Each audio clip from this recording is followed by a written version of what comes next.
भक्तों, आज आपको श्रीमद् भागवत 17वें स्कंद 13वां अध्याय में यथि धर्म का निरूपण और अवधूत प्रहलाद संवाद की कथा कहूँगा। आप इसको ध्यान पर सुने और इस चैनल को लाइक सब्सक्राइब जरूर करें। कृष्ण भगवान आपका आपके परिवार का कल्याण करेंगे। सुनिए।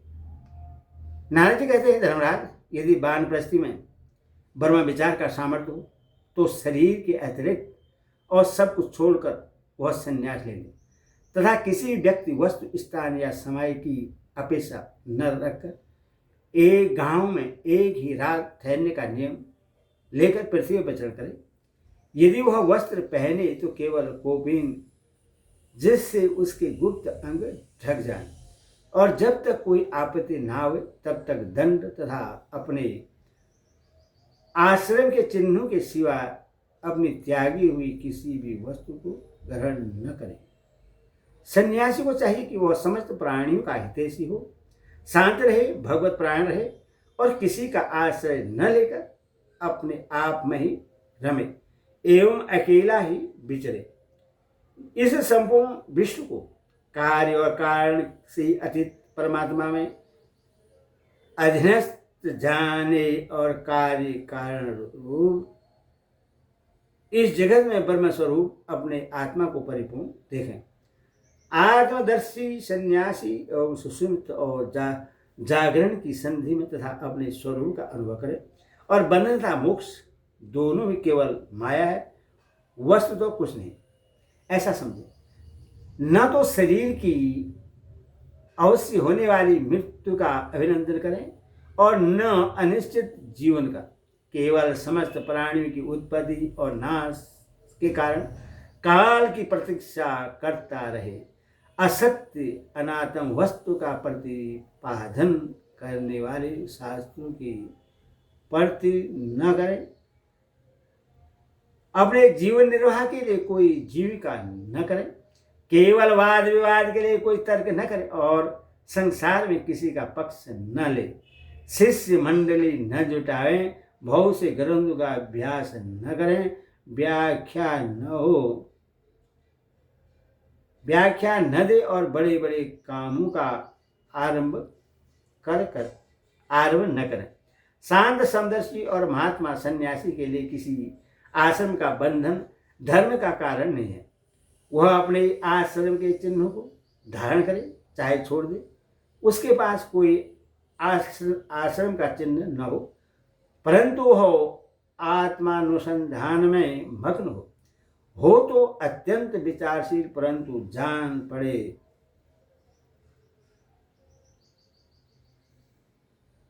पागल और बालक की तरह। वह अत्यंत पर्देवाशील होने पर भी साधारण मनुष्य की दृष्टि से ऐसा जान पड़े मानो कोई गूंगा है। युधिष्ठिर, इस विषय में महात्मा लोग एक प्राचीन इतिहास का वर्णन करते हैं। वह है दैत्यान्द्र मुनि और भक्तराज प्रहलाद का संवाद। एक बार भगवान के परम प्रेमी प्रहलाद जी कुछ मंत्रियों के साथ लोगों के हृदय की बात जानने की इच्छा से लोगों में विचरण कर रहे थे। उन्होंने देखा कि शाह पर्वत की तलहटी में कावेरी नदी के तट पर पृथ्वी पर ही एक मुनि पड़े हुए हैं। उनके शरीर की निर्मल ज्योति अंगों के धूलि धूसरहित होने के कारण ढकी हुई है। उनमें कर्म, आकार, वाणी और वर्ण, आश्रम आदि के चिन्हों से लोग यह नहीं समझ सकते थे कि वे कोई सिद्ध पुरुष है या नहीं। भगवान के परम प्रेमी भक्त प्रहलाद जी ने अपने सिर से उनके चरणों का स्पर्श करके प्रणाम किया और विधिपूर्वक उनकी पूजा करके जानने की इच्छा से यह प्रश्न किया, भगवान, आपका शरीर उद्योगी और भोगी पुरुषों के समान हष्ट पुष्ट है। संसार का यह नियम है कि उद्योग करने वालों को धन मिलता है, धनवानों को ही भोग प्राप्त होता है और भोगियों का ही शरीर हष्टपुष्ट होता है, और कोई दूसरा कारण तो हो ही नहीं सकता। भगवान, आप कोई उद्योग तो करते नहीं, यो ही पड़े रहते हो, इसीलिए आपके पास धन है नहीं। फिर आपको भोग कहाँ से प्राप्त होंगे? ब्राह्मण देवता बिना भोग के ही आपका यह शरीर इतना हष्ट-पुष्ट हो गया।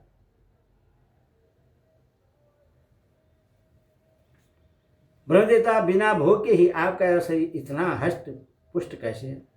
यदि हमारे सुनने योग्य हो तो अवश्य बताइए। आप विद्वान, समर्थ और चतुर हैं।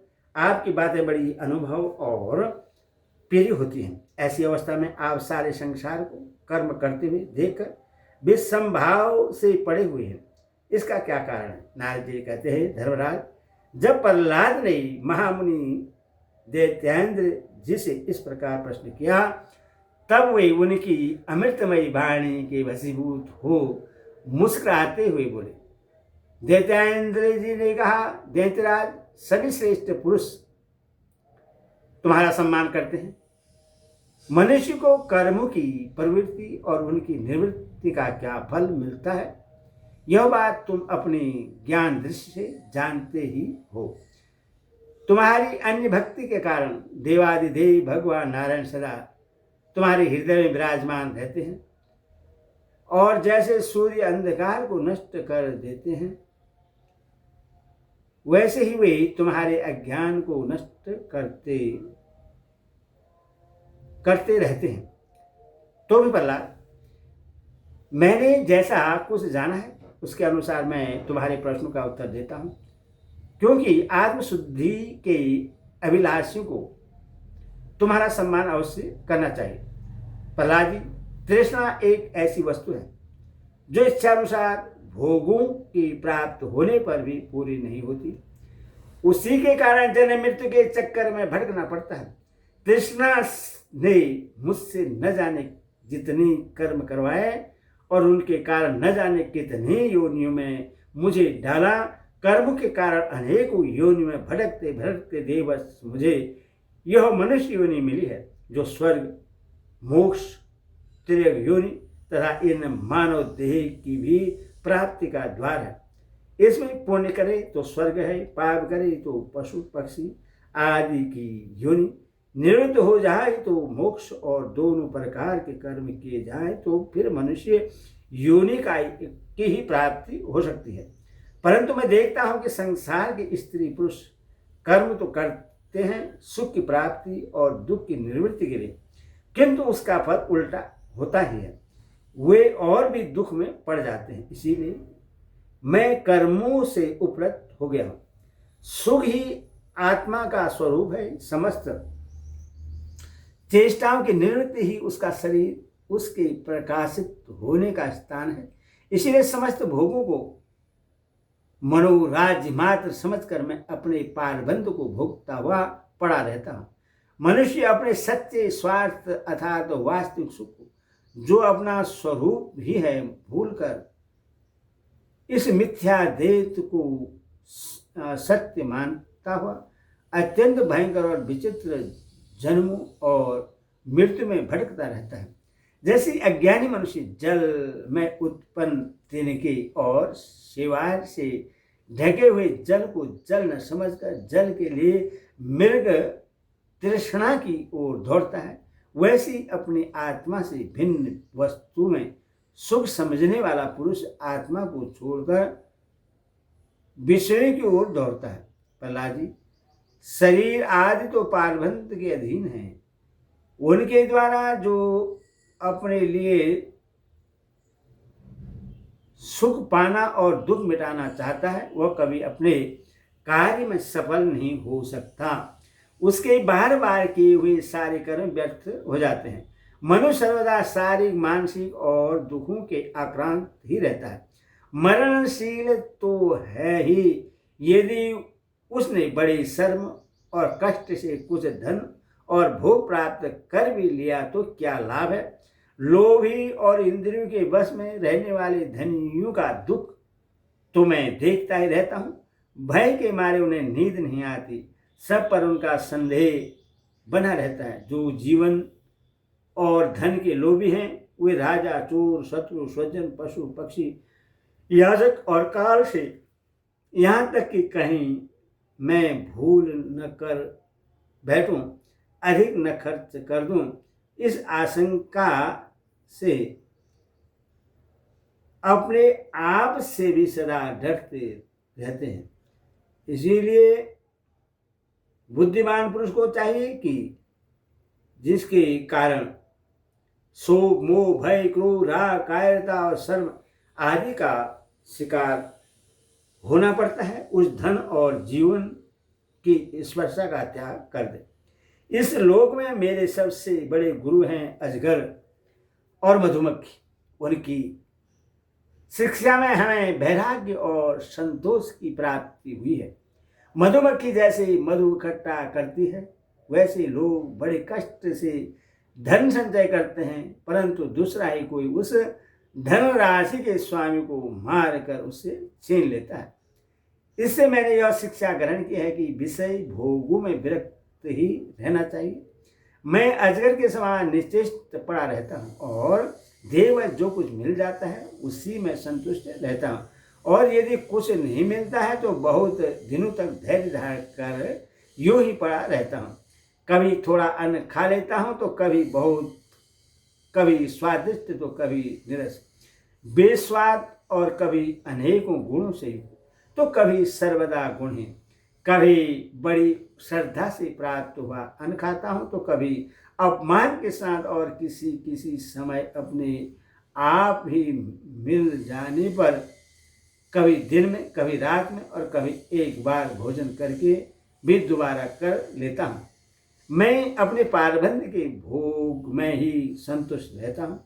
इसीलिए मुझ रेशम या सूती मृग, चर्म या चीर, वल्कल या और कुछ जैसा भी वस्त्र मिल जाता है वैसा ही पहन लेता हूँ।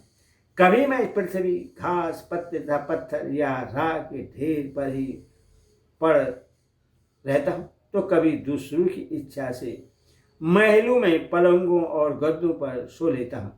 देवराज, कभी नहा धोकर शरीर में चंदन लगाकर सुंदर वस्त्र, फूलों का हार और गहने पहन रथ, हाथी और घोड़े पर चढ़कर चलता हूँ, तो कभी पिशाच के समान बिल्कुल नंग धड़ंग विचरता हूँ। मनुष्य के स्वभाव भिन्न भिन्न होते हैं, अतः न तो मैं किसी की निंदा करता हूँ और न स्तुति ही। मैं केवल इनका परम कल्याण और परमात्मा से एकता चाहता हूँ। सत्य का अनुसंधान करने वाले मनुष्य को चाहिए कि जो नाना प्रकार के पदार्थ और उनके विभेद मालूम पड़ रहे हैं, उनको चित्तवृत्ति में हवन कर दे।